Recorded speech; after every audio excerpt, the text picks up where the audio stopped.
तर 22 जानेवारीला अयोध्येमध्ये राम मंदिराचं उद्घाटन होणार आहे। मात्र त्यापूर्वी अयोध्येतल्या आंतरराष्ट्रीय विमानतळाचं उद्घाटन पंतप्रधान नरेंद्र मोदींच्या हस्ते झालं।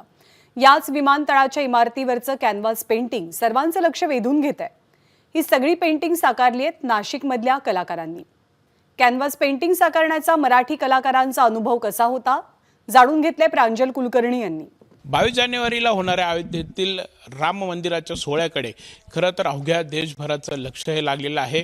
आपण जर बघितलं तर अयोध्येतील हे जे विमानतळ आहे ते देखील आंतरराष्ट्रीय स्तरावरचं असं विमानतळ हे उभारण्यात आलेलं आहे आणि विशेष म्हणजे या विमानतळामध्ये कॅनव्हास पेंटिंग हे साकारण्यात आलेलं आहे। जवळपास 305 फूट भव्य अशी संपूर्ण कलाकृती आहे आणि ही जी कलाकृती साकारलेली आहे ते मराठी हात आहेत। खरं तर माझ्यासोबत जे सोनवणे आहेत आणि त्यांचे मित्रमंडळी आहेत, त्यांचे साथीदार आहेत, त्यांनी जवळपास 8 ते 9 महिने मेहनत ही घेतलेली आहेत आणि सर्व कॅनव्हास पेंटिंग साकारलेले आहेत। नक्की काय सर्व हा अनुभव होता, कसं हे कलाकृती जी आहे ती साकारण्यात आली, आपण त्यांच्याशी बोलूयात। काय सांगाल, कसा अनुभव होता हा सगळा? अनुभवापेक्षा अयोध्या हा एक शब्द की जगात आज त्या शहराचं नाव राम जन्मभूमी या सगळ्या यांनी सगळं प्रकाश झोतात आहे आणि तिथलं काम करायला एक संधी माझ्या वडिलांपासून मला खूप जणांनी त्याबद्दल खूप शाबासकी दिली, खूप कुतूहलही झालं। सगळ्यांना काम करण्यासाठी खूप ऊर्जाही मिळाली, तशी भीतीही होती की काम पूर्णत्वास नेऊ शकतो आपण की नाही नेऊ शकत। अशा बऱ्याचशा प्रश्नांमधनं आम्ही हे काम पूर्ण केलं आणि ते नरेंद्र मोदीजी यांनी, पंतप्रधान आपले नरेंद्र मोदीजी त्यांनी त्यांच्या इंस्टाग्राम आणि फेसबुक वॉलवर आमची कामं प्रोत्साहन म्हणून शेअरही केली। त्यात खूप मोठा आनंद आम्हाला मिळाला।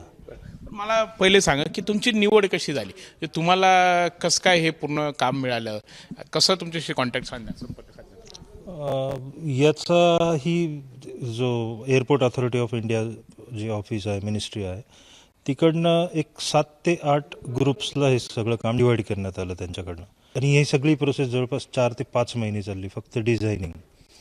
ती सादर केल्यानंतर आम्हाला लकीली फोन आला मिनिस्ट्रीतनं की तुमचे डिझाईन्स अप्रूव्ड झाले आणि अप्रूव्ड म्हणजे ते PMO, इवन राम मंदिर ट्रस्ट, त्यानंतर अयोध्येतील मोठे मोठे महंत आणि मिनिस्ट्री असे सगळ्यांकडनं ते अप्रूव्ह झाल्यानंतर ते काम आमच्याकडे आलं। मला सांगाल की हे कॅनव्हास पेंटिंग किंवा म्हणजे विमानतळावरती गेल्यावरती कुठे हे लावण्यात आले आणि तुमचा प्रत्यक्ष अयोध्येत काम करण्याचा अनुभव, तुम्ही किती दिवस तिथे होते, कसं काम पूर्ण सुरू होतं?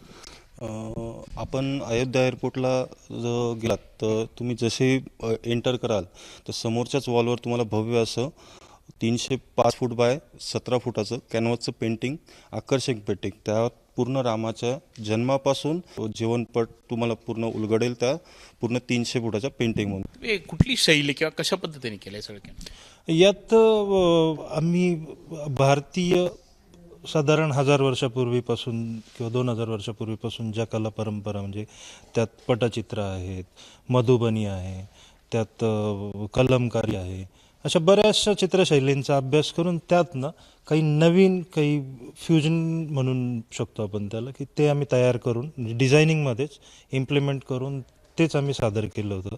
सुंदर अशी कलाकृती अयोध्येत साकारण्यात आलेली आहेत। ही चारही मराठी हात आहेत आणि त्यांनी अशा प्रकारे ही कलाकृती जी आहेत, कला आविष्कार जो आहे तो साकारणार आहे।